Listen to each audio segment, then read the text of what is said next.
Yes, and we are recording the event as well. So Art on Screen exhibition was because we were planning to make a video exhibition during this time, during Corona time, and it was all installations. And we wanted to make something different during Corona. So we were selecting artworks that are produced for computers through computer screens, and that can reach us from our screen. So we planned this exhibition by inviting 6 artists from Turkey, and they invited 6 artists from other countries that they have worked together with. So we wanted to create a conversation around this topic, and we wanted to bring the artists who are experiencing similar experiences during Corona time. And we wanted to create this grounds to make more conversation and talk more about our work. So this is part of this exhibition. This talk is also part of this aim, actually. So today we are together with 4 artists, and we would like to hear about their production techniques and how they produce their works, and how it is to be a digital artist, especially in this time. And we would like to know more about you guys. So welcome again. I would like to start with Meltem Şahin first. So I will be happy if you can explain about your works, and you can talk about how you produce, and we will be happy if you can also share some screens with us. So I leave the Sure. word. Okay, hello everyone. I am Meltem Şahin. Hello.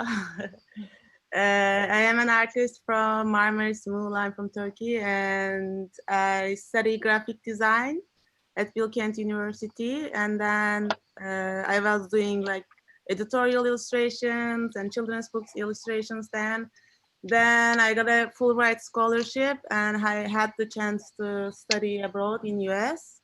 So I went to MICA, Maryland Institute College of Art, and I went there to study illustration practice. And actually, I was there with George Wildisol. He was like one of my classmates. So I'm so happy that he is here with me right now. And during my master's, like I went there with the like aim of becoming the like really good children's book illustrator. But then there I realized that there are like different techniques, and I learned there like laser cut and 3D printings and all like different digital fabrication techniques. And we had a visiting engineer even from NASA. So like meeting with him was like a milestone for me, and then he changed my life actually. And then after like meeting with him and trying different techniques, I decided to like also produce more like 3D works, more like things like sculptures or like more animations, and also like the like our program called illustration practice, because they are believing that illustration is not only like 2D editorial or children's book illustration, but it can be on anything, and it can be in like different forms. So like it opened my eyes a lot. And after my master's, I came back to Turkey, and I was like member of Atelier in Istanbul, and there I also could like produce like I could do like 3D printing and stuff. I could like meet with lots of new people. So it shaped my life. So I'm also wanna like show some of my works just briefly so that I can. Sorry.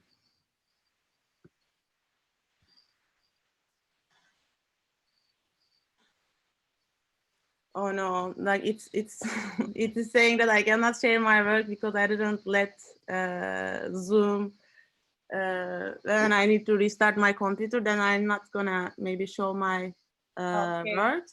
If you can Um, send us the link, I can share if it is online, I can no, share. I had the folders actually, but it's okay. So during my masters, I did like a children's book called Peace for Pussy, and it was our class project at the beginning, and then we worked with Elisa Blunt Muhead, and then it was about like children, but also for the adults, and it got like really good like publishing in like Huffington Post and BuzzFeed and stuff like that.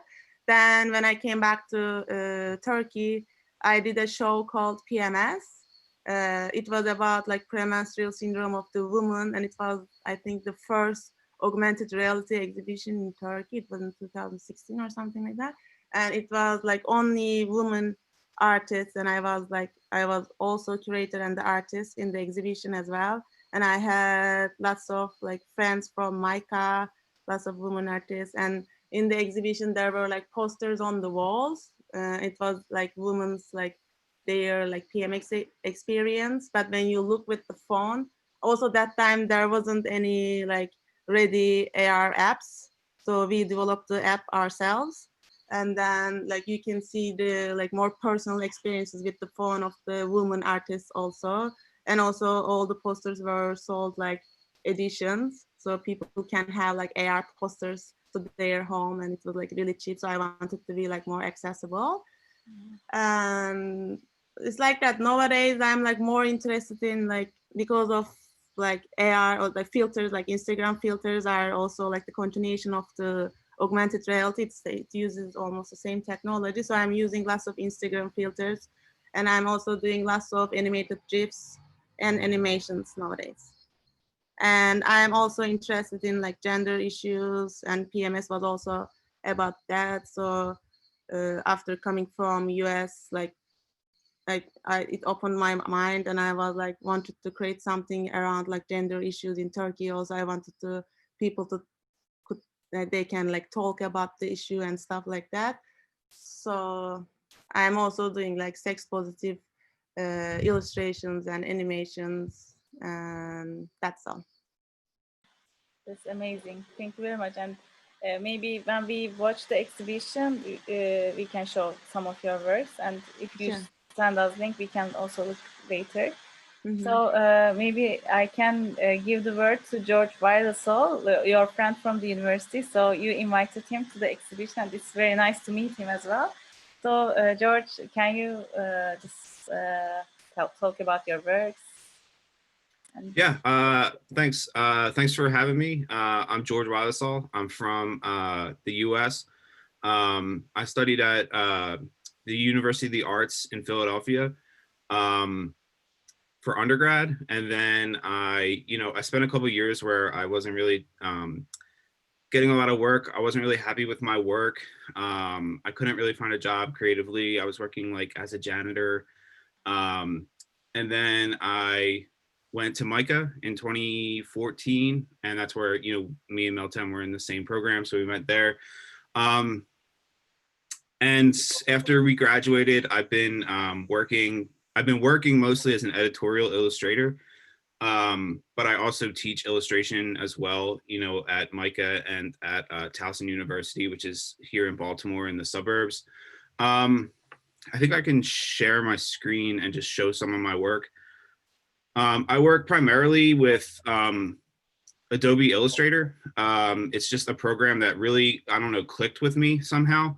And I've just been really interested in like exploring the different capabilities of the program really since undergrad, 2012 time period until now. So it's been about 8 years where I've just really been diving into the program and learning about it.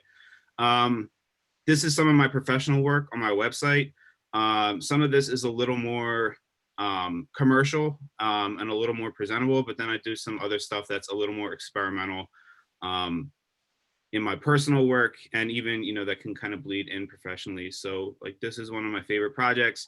I'm really experimenting with, Illustrator, and also I'm trying to get textures and stuff by using like analog materials. So Illustrator is such a like clean digital looking program, and how can I bring some life into that? So I'm really like printing out the artwork on a printer and then scanning it in, and overlaying a bunch of different like Photoshop textures onto it, halftones and bitmap and stuff like that.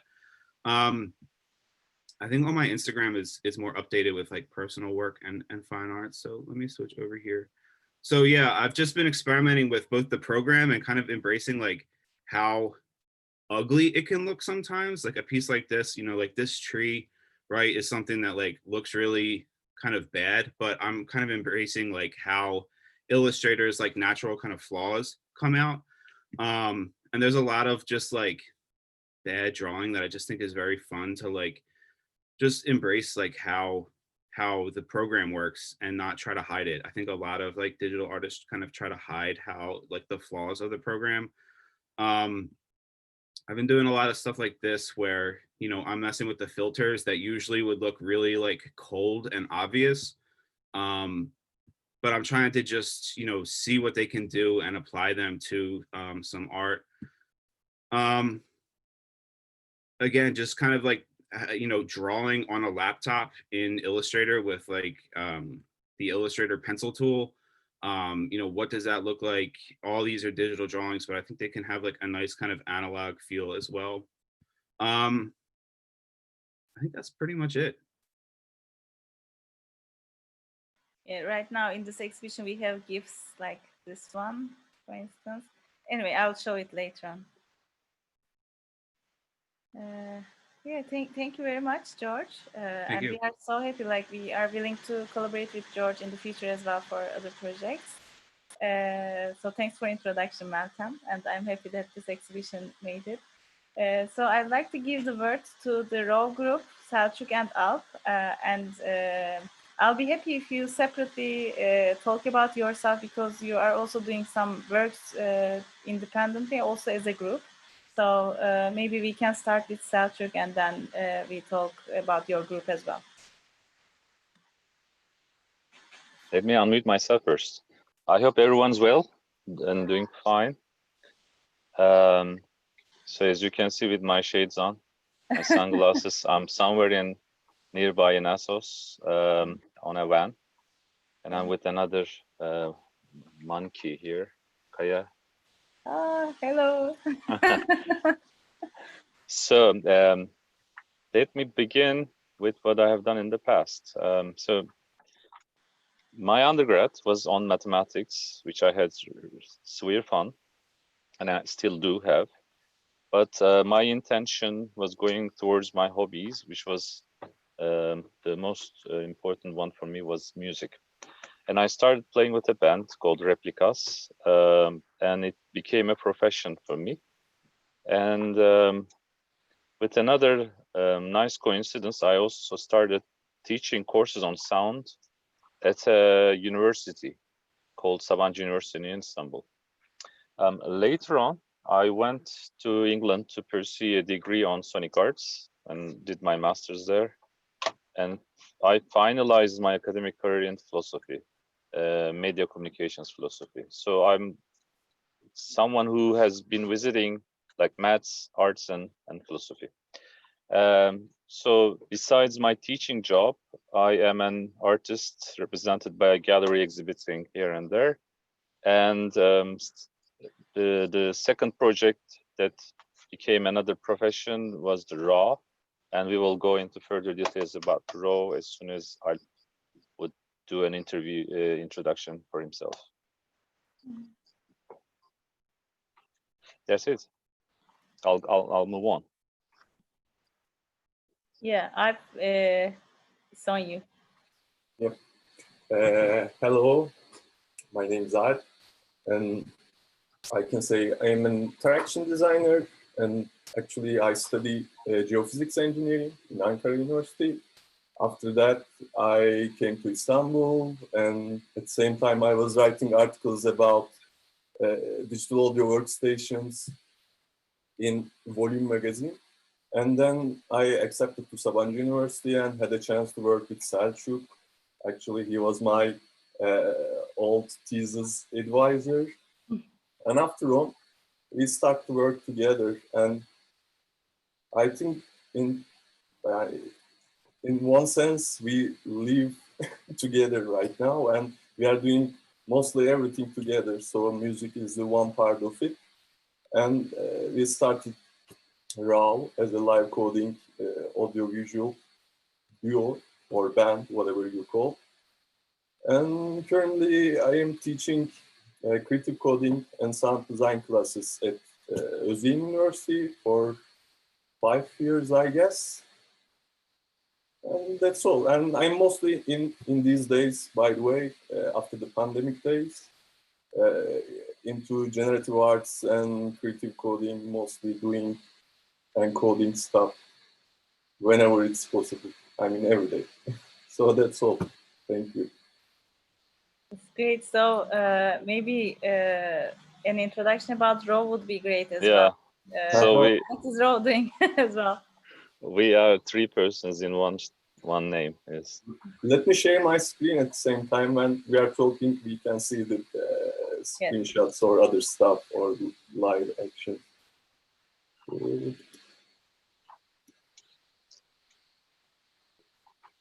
It should be okay. Yes, we can see. Okay.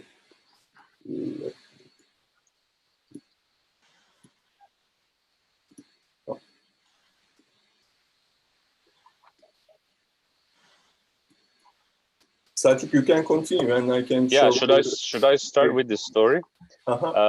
Yeah, we both have backgrounds in music, and for a long time, as Alp mentioned, we have been dealing with doing stuff on creative coding. But there was a time in a moment where we were, I think, visiting the Resonate Festival in Belgrade, and there was a presentation made by Alex McLean. He was explaining how live coding techniques work and this and that, and we turned to each other and said, why the hell are we not doing this? And then very quickly we have started investigating on it and improving ourselves.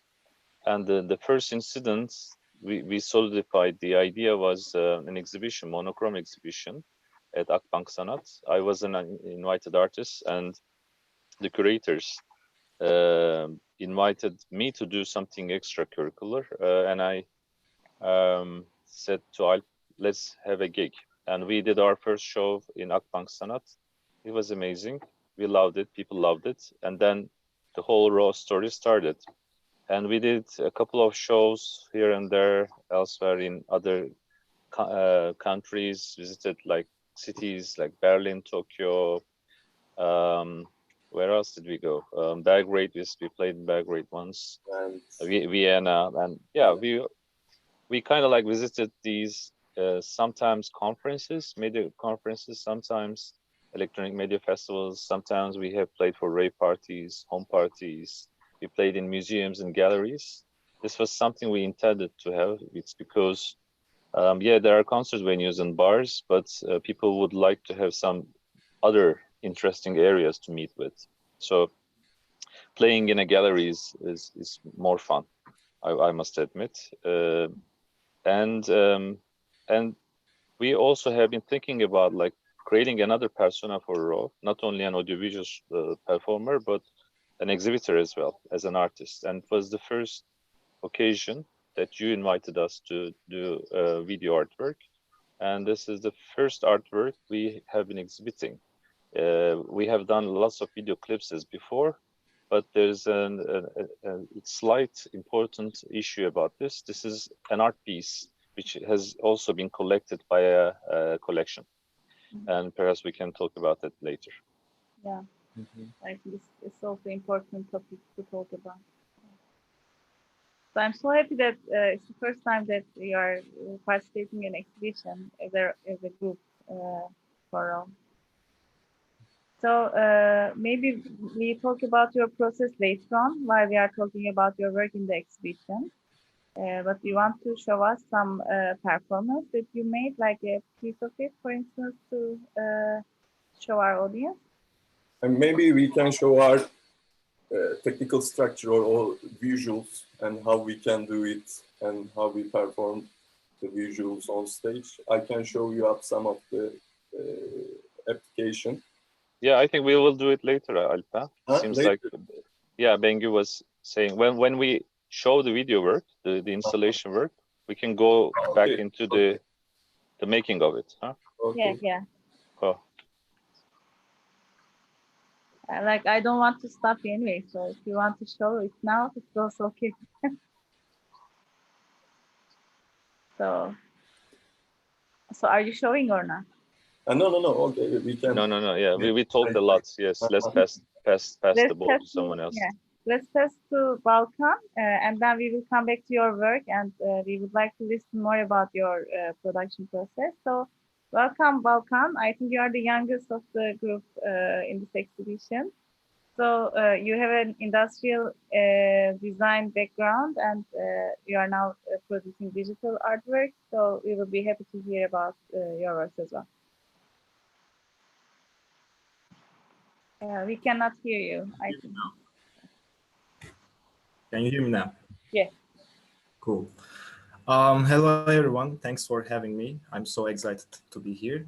As you said, I come from an industrial design background, which I studied in Middle East Technical University. And then I went to Istanbul Technical University for game and interaction design, which I have not finished. Still, that was nice. And after I graduated, I didn't like the industry of product design much. So I didn't want to do that. And I asked myself a lot of times, what do I want to do? Because I know the design, the aesthetics, the functionality, but what do I like to do with them? So it's a kind of similar story to Raw because I love music. And that's how I started to make visuals for music. And I can share screen to show you how I started. Can you see it? Yeah. So these are like my baby steps. Very, very basic visuals reacting to music. All audio reactive, very experimental for me. It's funny, sorry. Stuff like this. So I went further and I really dug into the animation stuff. I started doing stuff more advanced. This is like something I did in Corona times. This is like a small Corona. It's reacting also to music. It's like a kind of music video. It's fun. It's all about fun for me, the music and the visuals. And then I went to the real-time world. And that was where everything changed because it's so much, it's like magic. You program a thing, software, and your visuals react to music. And this is one of the, sorry, early examples. I can't click it. I can, yes. Like this one, it's an experimental one. I worked with this model and took a photo, and it's all audio reactive media. And then I started making visuals for performances in festivals or for DJs, like these kind of festivals, big techno festivals. And I was performing as a VJ with who I met, Decol New Media Studio, whom I own, where I stand now, kind of, because that's how my artistic journey started. I also did visuals for like pop singers, these kind of commercial stuff. And that also led me to other stuff. Like I wanted to make more abstract contemporary animations, and like these, again, very experimental for me.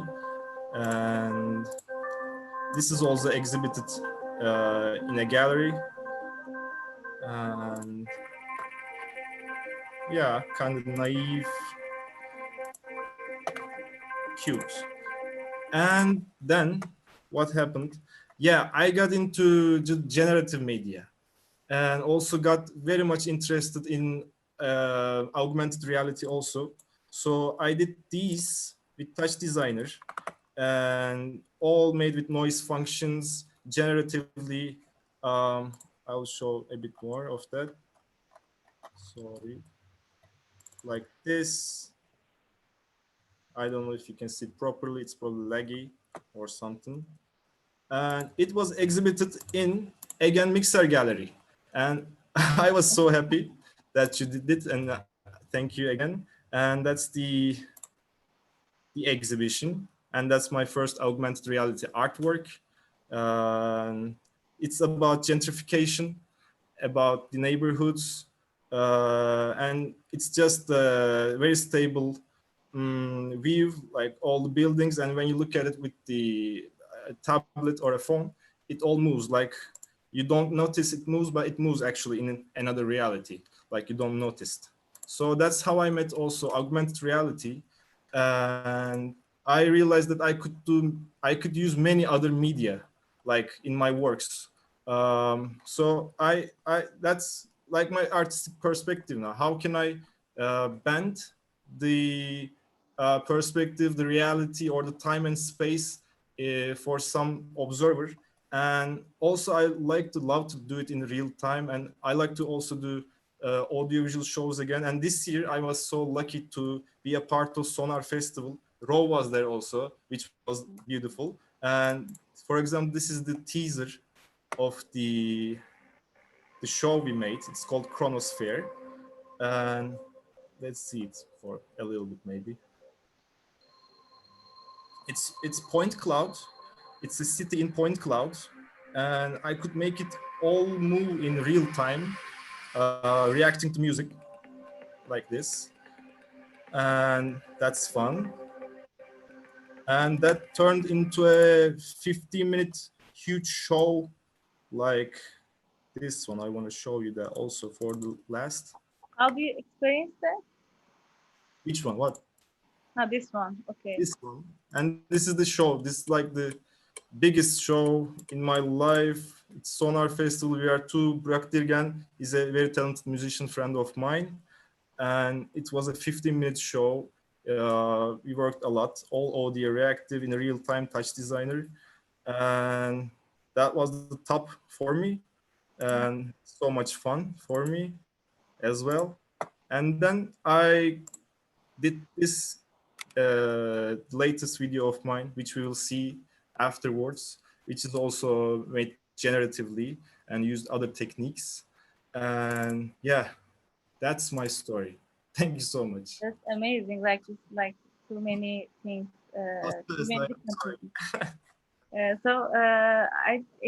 I would like to go into the exhibition, and maybe while we are talking with you, we can talk about your work in the exhibition. So you are doing all these different artworks with different techniques, and the one that we show at Art on Screen, which is also shown at Metaspace in the digital gallery that is produced by Decor. So maybe we can talk about that work. Like, how did you start that work? So which part of your process is that artwork? So let me open it on the website.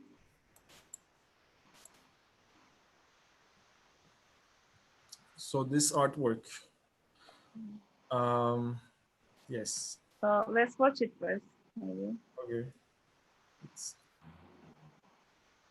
kind of long. Maybe I can talk through, or should I? Yeah, you can talk through it, yeah. Okay. So we have this man, John, very good performer. And as you see, he's like holding a cell phone or something while walking. And without even realizing, he got himself kept through the slit. I call it the slit, what is in the middle of the screen. And I divide this space as time. Like the right side of the screen is after, and the left side of the screen is before. What do I mean by that is when we are in interaction, when we are going through the slit, afterwards is like stitched data streaming forever. This is going forever to the right side, like always streaming, always there, online, floating. And the left side is like the before, and it's distraction, it's confusion, because we don't even realize what do we do when we are in interaction or just before the interaction. So we just go there, collaborate, think, share, but we don't know what to do. I mean, we don't decide before. So this is kind of trippy and interesting looking for me as well. It's kind of experimental for me also. But it turned out very nice. We can skip. It has a sound, right? It has a sound also. I can't hear. I don't know why we can't hear it. I thought we solved it. I don't know. It's fine.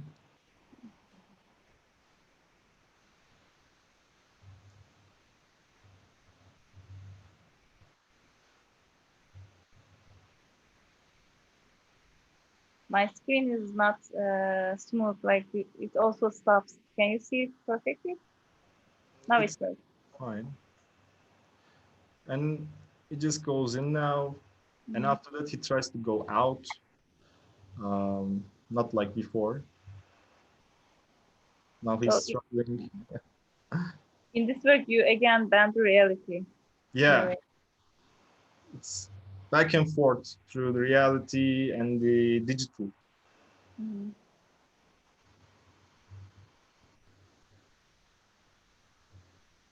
So like you don't hear the sound, but how do you work with the sound? Do you collaborate with someone, or do you make the sound yourself as well?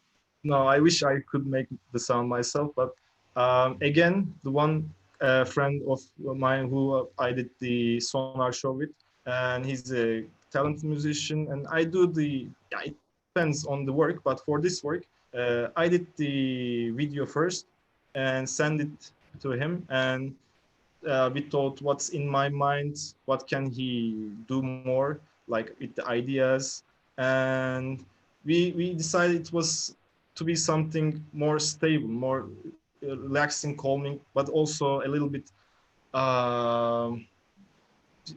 scary somehow. And that's, I think it gives the emotion. The music gives the emotion of that, and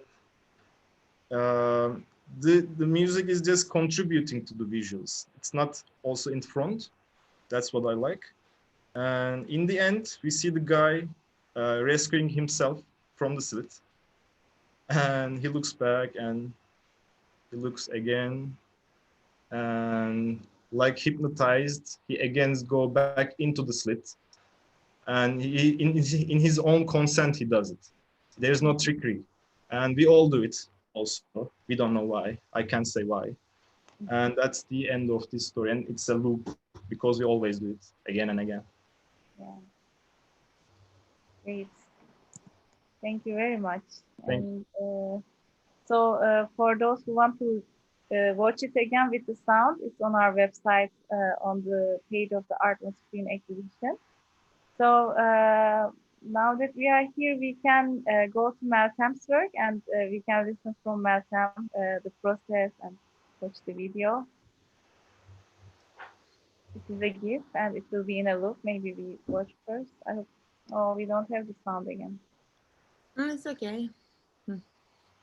Hello, and after like learning the AR technologies, I was interested in more like artificial intelligence, and I don't have like so much coding background, but nowadays like all the programs are becoming like easier and easier for the artists. So actually, this is almost like a sketch for me. So I called it like sketches with for from AI. And as a cell animator, I'm using like machine learning technologies to understand motion and how my cell animations can work with the motion of the computer generated images. And uh, these are the sketches. As an artist, I'm trying to understand my style, my work's symbiotic relationship with the machine learning. And the first one on the left is, maybe we can start again, is Let Go of the Dead. And it's a cell animation that I created myself. And then after I created the animation, I decided to mimic my animation. And I shoot a video of myself trying to do the same thing as my creation. So it's just the video, the second one. And the third one, I use the program called Runway ML. It's like an amazing program. It's a pretty new one. And you can use existing models in that program. So I use that program and I give the video and one screenshot from the animation I created. And I let AI create the video for me. So in the fourth one, again, is the keyframe from the animation I use and combine with my video, but this time I use different programs. So this is like a process of an artist, and I wanted to show my process. That's why I call it sketches. So in this one, I use a program called EV Scenes. All of them are free, by the way. So I wanted to also put all the information underneath, so that is more like a in progress video, and it's also like explain itself. And the fifth one is the program called Art Breeder, and it uses again breed technology. And for now, in that website, you can use only portraits. That's why I put the head of myself and also the head of my creation, and then this one is like a child of the heads of my creation and me. And the last one is actually not working. At first I was like, whoa, this is like weird, it's not working, it's low, really low quality, but then it's like artistically I really enjoy it, so that's why I wanna put it as well. And also like during like when I was doing digital fabrications, I'm always interested in like the accidentality and the mistakes. So like with the digital fabrication, it's hard to get that feeling, so I was always adding like a human touch. Like if I was doing like a laser cut or 3D printing, I always like painting it or like ruin it a little bit and stuff like that with my hand. But AI is like now is like a child and it's growing and growing, and there are lots of mistakes and bugs with AI also. So for now, I'm thinking that maybe AI is the one who is bringing the human touch, like not me. But so I'm like enjoying with that idea and like trying to create things. So it's like that, I guess. So, what about your artwork, the music? How do you make the music? Do you produce it yourself? You collaborate with people? Normally I work with one of my best friends, Mert Koca. He's a composer and he studied, like he did his master's in Mozart team in university in Salzburg. And normally I always work with him, but because I don't make so much money, like for years I was working with him, and for the first time actually I used like a music that I found online. So I didn't want to ask him again to make it for me. I want to like give him something. So like I'm sure if I ask, he would do it for me, but I'm also like trying to find it myself this time. So I found it online. Amazing. Thank you very much. So, I lost the screen.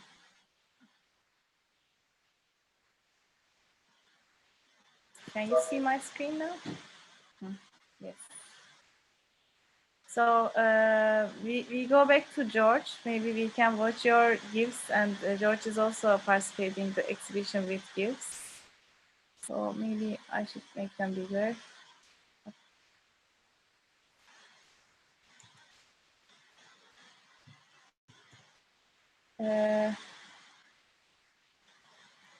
If you let me, I would like to open them on YouTube. Zeynep, can you share them if you have them open in your computer? Me? Zeynep.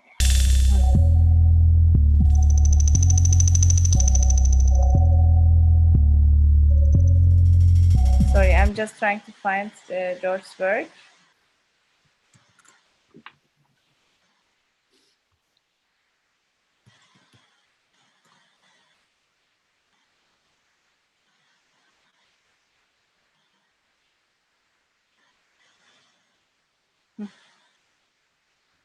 Can you see my screen? Yes, thank you very much.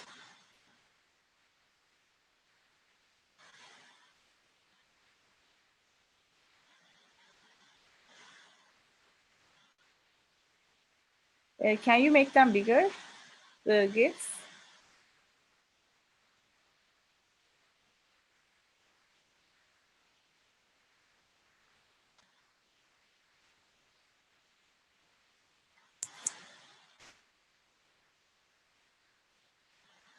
Yes, George. Yeah. Should I go or? Yeah, I think it would be nice. Like, how do you start the process? So you said you were working with the designs, and you start the gift process later on, or you just plan it as a gift. And it would be nice if you give us some information about how you produce it. Yeah, so the three gifts that are in the show, I don't have the files either in front of me, sorry. But the three gifts that are in the show were actually like studies for a graphic novel that I'm working on now.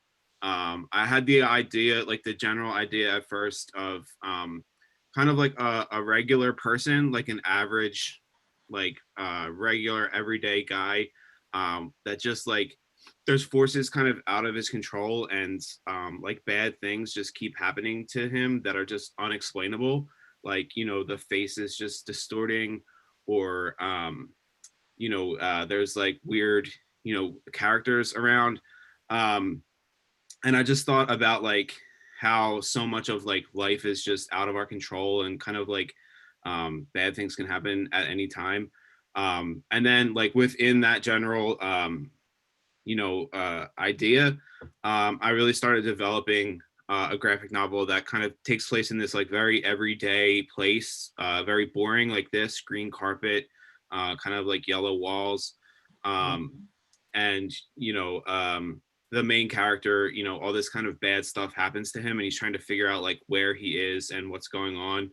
I actually can't say too much about the project now because it's still in development. We haven't announced it through the publisher yet, but the general themes of this graphic novel I'm working on are, again, like your choice, the stuff that kind of happens to you that's out of your control. And it also gets into some kind of AI and machine learning concepts. And I'm not actually like doing machine learning. I'm not working with AI, but I'm just like exploring it visually through Illustrator because I just find the subject really interesting because it's in development right now. It's still, like Meltem said, it's kind of the baby right now.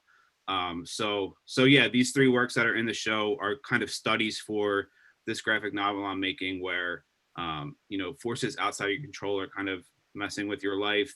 And there's kind of AI involved and image generation involved. And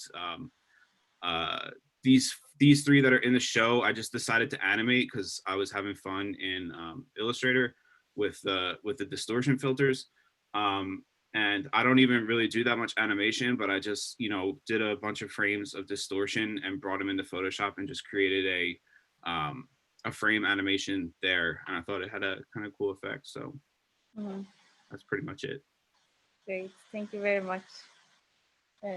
Sorry for the technical problems. No, it's all good. It's all good.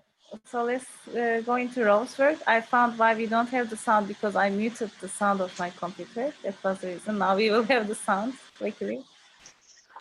So this is Ephemeral from Rose. Do you know sound? Do you know sound?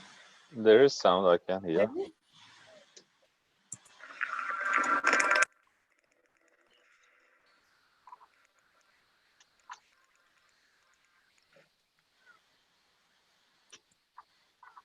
It's coming now.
advertising. Thank you. But I don't know how much about how you heard, but I heard a very experimental version of our me too. experimental piece. The sound quality was doing amazing things, but I didn't want to interrupt, and I had the fun. Okay. I advise everyone to watch them on the website or on Vimeo because Zoom is not very good for streaming the videos. We heard a Certainly. new version of the ephemeral. The remix version by Mixer. Yes, maybe. So it will be great to hear some technicals from you because I'm sure there are many artists who are like wondering what technology you are using, which programs, etc. So it will be nice to go into some technical stuff. Okay, should I make a very quick introduction about the whole story behind this piece, Alp, and then you follow up and do the technical stuff? The name indeed is self-explanatory. It's ephemeral, meaning it's like it can disappear very quickly. So what we do is we are an audiovisual project and doing performances. As soon as we capture them on a screen, either on a file or format on an album, we were hesitating not to transfer our performative side. Because what we do has a lot of like coincidences, probabilities, pseudo randomness, and it has a lot to do with the performance act. And we hesitate to publish them as in any other format. That's why we didn't want to. It's just kind of like a mere reflection of what we do. It's one version of what we do, and Alp will going to explain you in more technical details. We have written an audiovisual program, going back into the roots of it, like writing the codes and everything in C++, so that it enabled us to reflect our expressiveness more freely rather than going into like other softwares and stuff.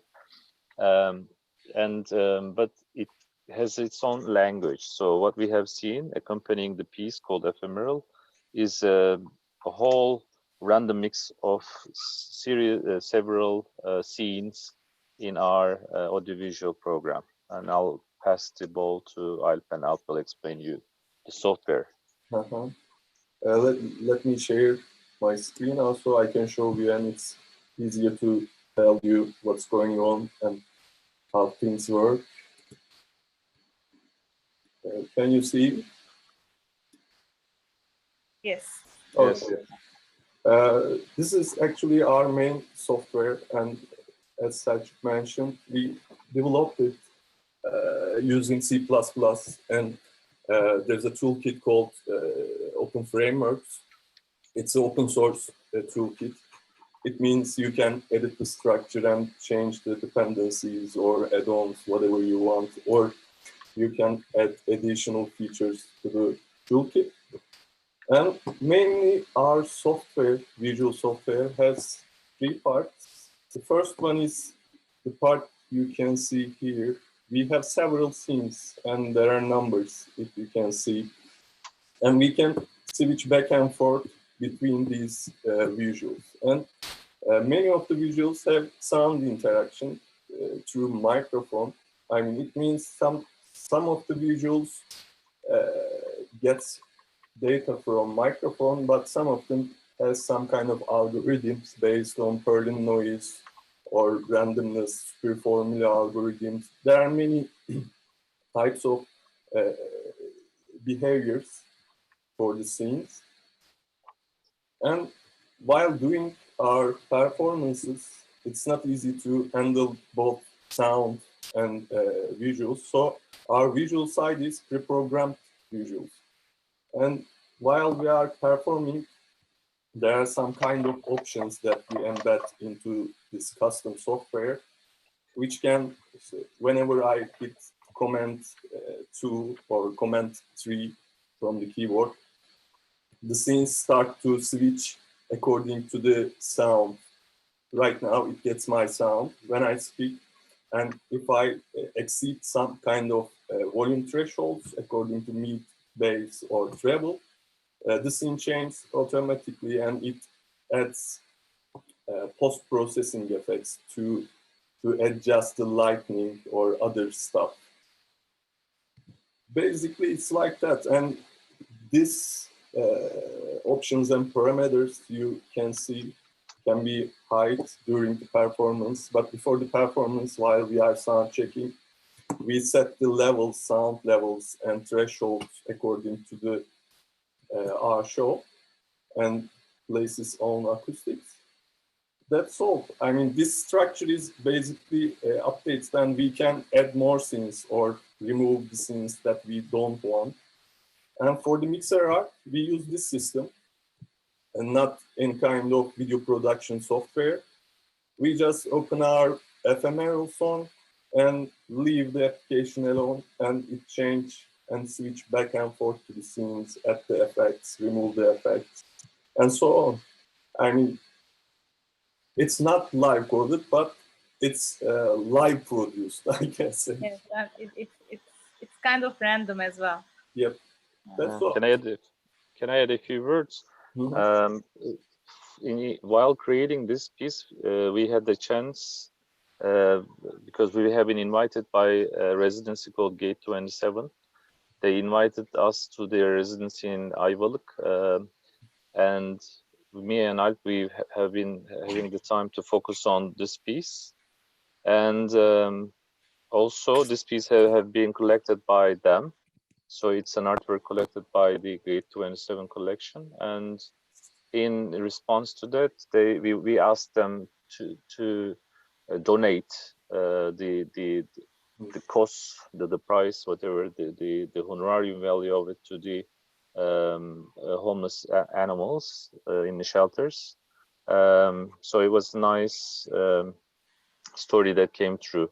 We have been invited with this residency, and the piece have been sold to a gallery and a collection, and the whole income was sent to a donation. Mhm.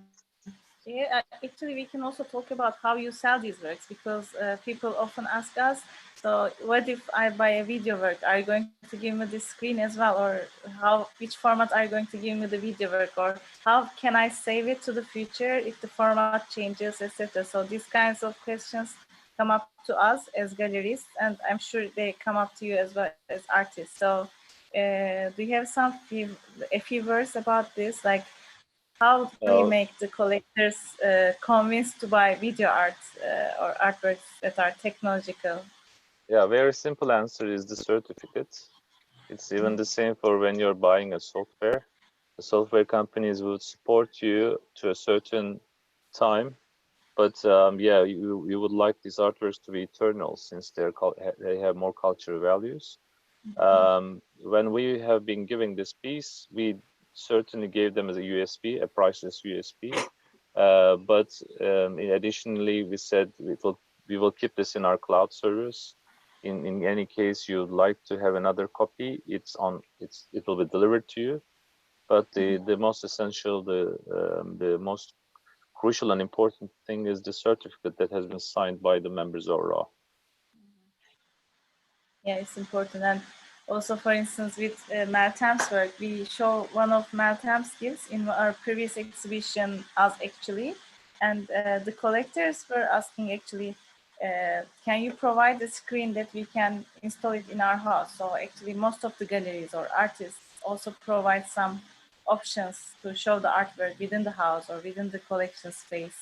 So they can just provide the right projector or the right tablet that you can show the artwork as well. So even if you can give it from cloud or from a USB disk, you can also, I think galleries can also provide some opportunities to some screens to show it. So yeah, for those who are familiar with what I am doing, I'm part of a group where we are trying to come up with a consortium between galleries, museums, and spaces, talking about how we can preserve the technological art pieces for the future.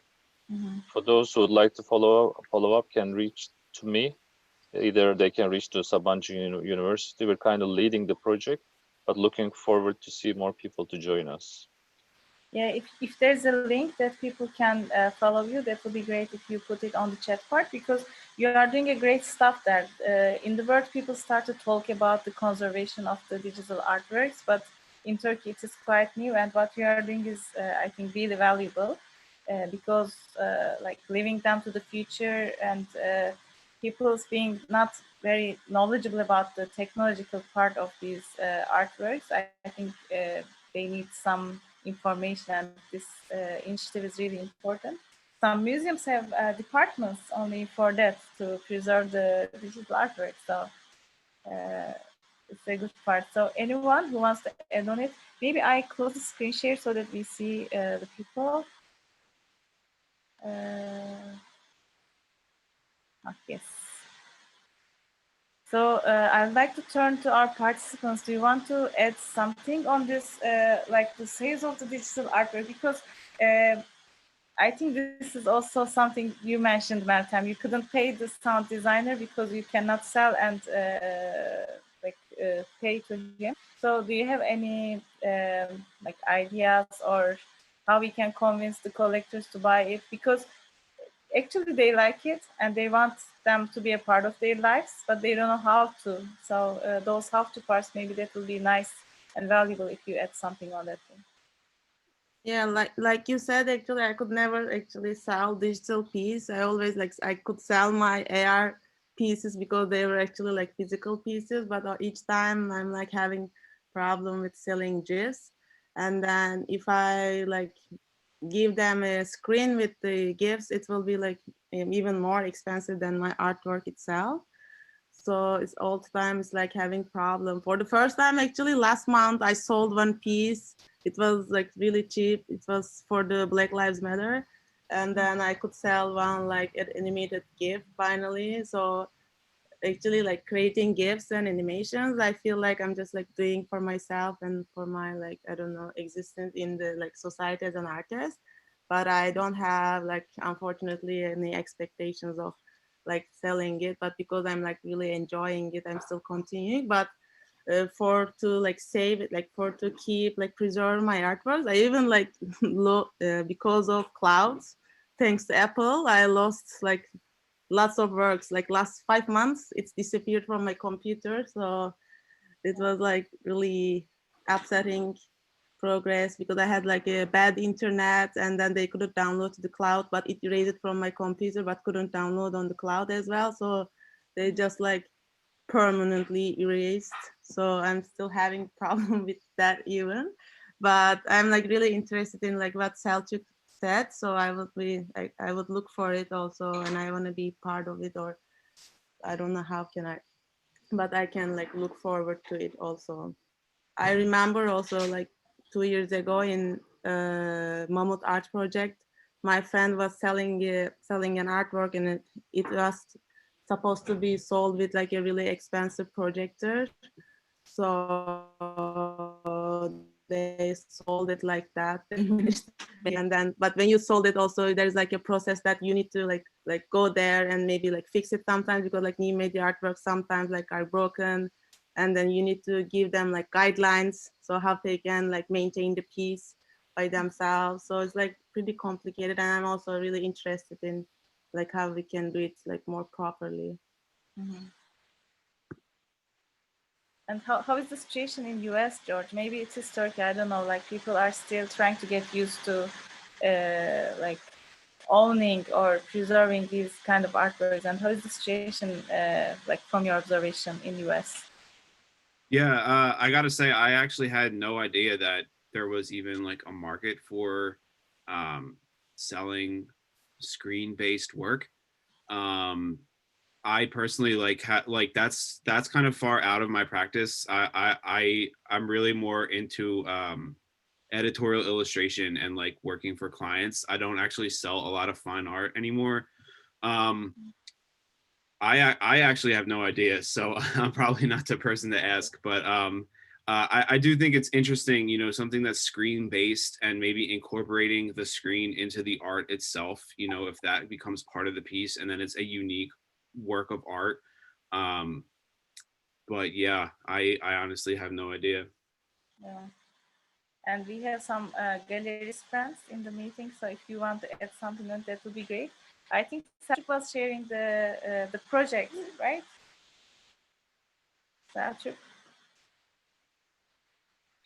I'm having a hard time dealing with my tiny phone screen, but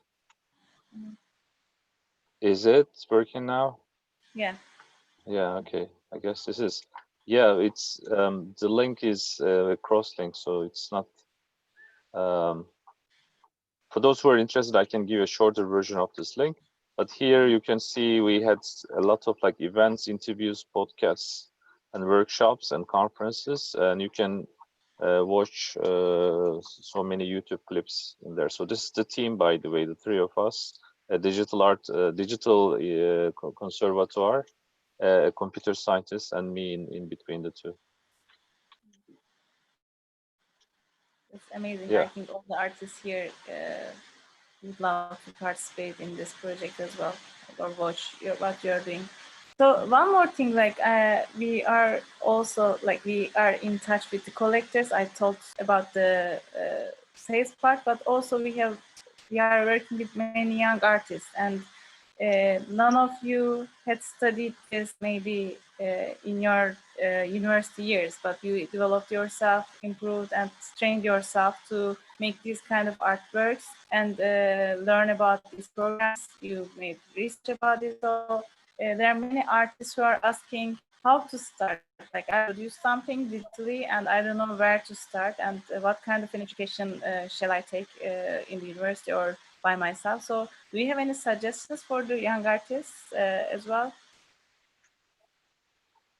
Any of you? You are teaching in the university. I wants to say something. I can see. I can say just be curious about anything. And if you love to do something, you need to start practicing. The best way is practicing something to learn about it. I mean, if you don't practice and work on it, work on it so much, it doesn't work. And I know the money issue and this other stuff is important for our lives to go on. But if you are happy what you are doing with it, it becomes something that you can earn money from it.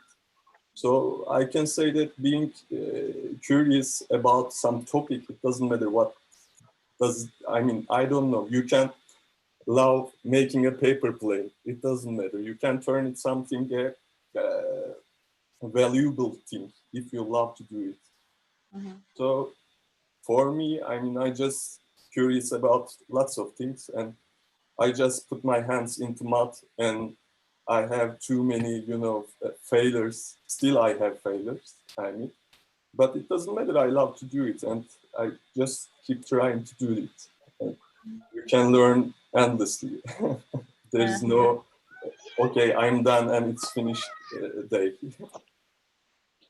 Yeah, I'm on the same lines with Alp, but I also would recommend people to do it very quickly, because as soon as they start doing things, the first couple of works they do will be tremendously terrible. They should be aware of the fact that they don't have the miracle to do amazing things as soon as they start doing things. So they should keep their patience and keep trying. And certainly they have to mirror themselves and see whether things are doing well or not. So it would be nice if they can share those things with others and get other people's ideas about how they proceed. I mean, I agree with Selçuk. I just want to add sharing your work into social media or whatever platform, I don't know. But it helps you a lot. I mean, you can get inspiration and you can get network from anywhere in the world. It doesn't matter where you live or work. If you have some kind of, topic, you can find lots of people who are doing the same thing with you. So just be curious and share your work, I can say. Yeah, I think network is also important, like being with people who are already working on these kind of things and sharing what you learn to each other. Maybe in that sense, Balkan can add something from the decor group, like you're a community and producing things together, or you're trying to help each other. How does it Did it help to your production of artwork, or how did it affect your production? Yeah, since we are a collective, and yeah, all of us are kind of artists in special kind of areas in their areas. So when one of us make an artwork, we always share and we always comment on each other's works. Sometimes very bad, but still, it's always improving, and it's a good thing that you have people around you that you can trust on their perspective and their experience, and they are very much experienced also, I know that. So but on the other hand also, like, we criticize social media a lot, but those likes are very much motivation also. They were motivation to me when I first started, and that kept me going also. I mean, it's kind of egoistic maybe, but people liking you, I mean, it helps and it improves. You produce to be seen, to share your Yeah. opinions or your production. So I think this is quite normal. Meltem, do you want to add on it for young artists? Do you have any suggestions? Like Alp suggests also, and like my motivation like comes from my curiosity, and I like to learn new things, and actually it what keeps me motivated and continue. But also I think it's really important to not to be ashamed and not afraid to take risks. And then these are, I think, like really important, not to be ashamed to like other people said, like share your work with others, and then like talk with your friends, and then even like maybe you can share your works to your friends who are not artists, and they can give you like new perspectives. And I really like to like chat about my works or my other friends work, and I feel like my community, like people around me also improve me a lot. So I think it's really important not to like stuck in one place, but like to be like taking risks and like going, just like continuing creating something. It doesn't have to, you don't have to like step up the ladders, but you can go like straight, but still continue. I think it's really important. Yeah, and George is also teaching in the university, so maybe you can also some things to add on it.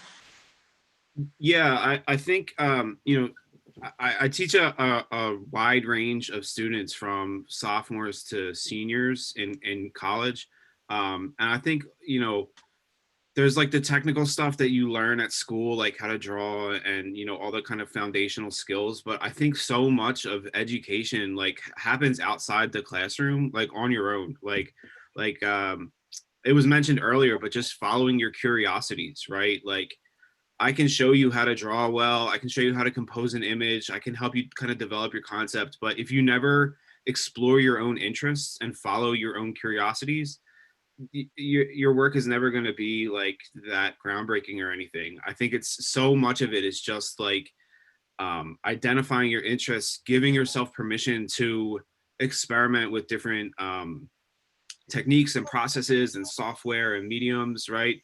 And, you know, if the work is bad, you know, you don't have to show it. If you are excited about the work and you want to show it off, by all means, social media is great for that.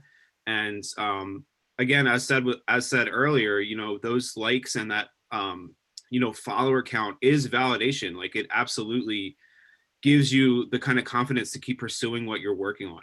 But, you know, at the same time, I don't think you should tie your entire practice to social media, right? Even if you're not getting a lot of responses on there, it might not even be related to you or your work. It could be, you know, the social media's algorithm or, you know, other kind of factors that are out of your control. So again, I just think, you know, be curious, look at stuff outside your discipline, give yourself permission to experiment and fail.